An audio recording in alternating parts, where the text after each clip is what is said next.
What do you do when your son has a meltdown and yells for a very long time, Evelyn?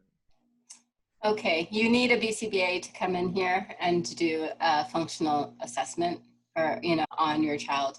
I can't really realistically give you good feedback, but usually before they have that meltdown, there's a lot of clues they give you.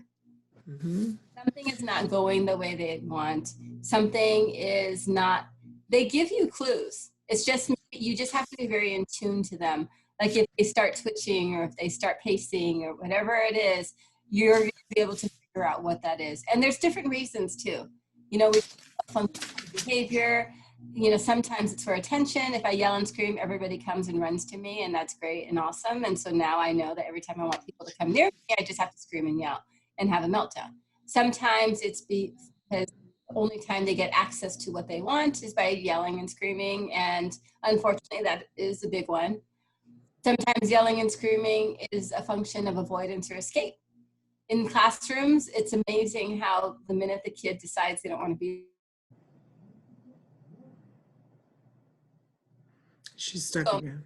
There we go. So there's different reasons for those meltdowns, and they will give you clues. But you need someone to come in and do a functional assessment and just really figure out like what are the functions, and it might be different functions at different times in different settings. But a lot of times, and it's really, there's the lack of communication that when we started this hour when we were talking, I was saying so many of the kids just don't know how to communicate. Tantrums and meltdowns are not a function of the diagnosis of autism. It's basically the result of not being able to communicate, not understanding social interaction. That's why most of our kids end up in some type of problem behavior, is they know that this is the only way they're going to get access to whatever it is they're needing in the moment. So really, you want someone to come in and help you figure out like what is the reason he's doing this, why, and then create a behavior plan. Yeah, you absolutely need some help and support, but as you are reaching out and getting somebody to come in, save yourself some time.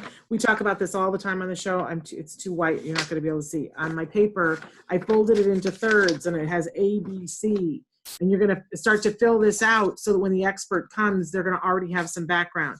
So the A stands for antecedent, the B stands for the behavior, and the C stands for the consequence. So when your kid throws a tantrum, you and this is going to help you when they're having the meltdown, because as soon as I started to do this as a parent, instead of standing there and thinking, oh my gosh, she's doing the tantrum again, I don't know what it is, it's random, it's autism, this is going to be the rest of my life is over, we're never going to be happy, we're never going to be able to do anything, he's never going to have you cycle. Instead, you stand there and think, okay, I got to remember so I can write down what exactly is he doing for the behavior. Oh, look, he's spitting. Oh, now he's throwing things. It just helps you to get removed from it, right?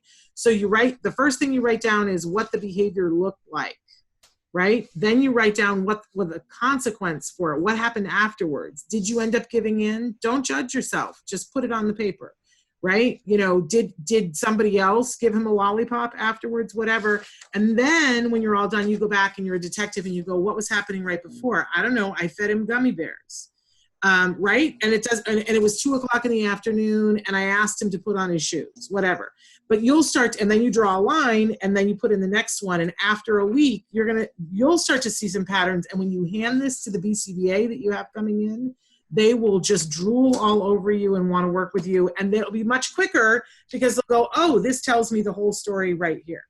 And if you want to know more about that, it's called the 3-term contingency. We talk about it in our jargon thing and you guys can check it out. But anybody who's having challenging behavior, if you start to keep one of these sheets and you talk to your expert about it, it's going to supercharge what happens.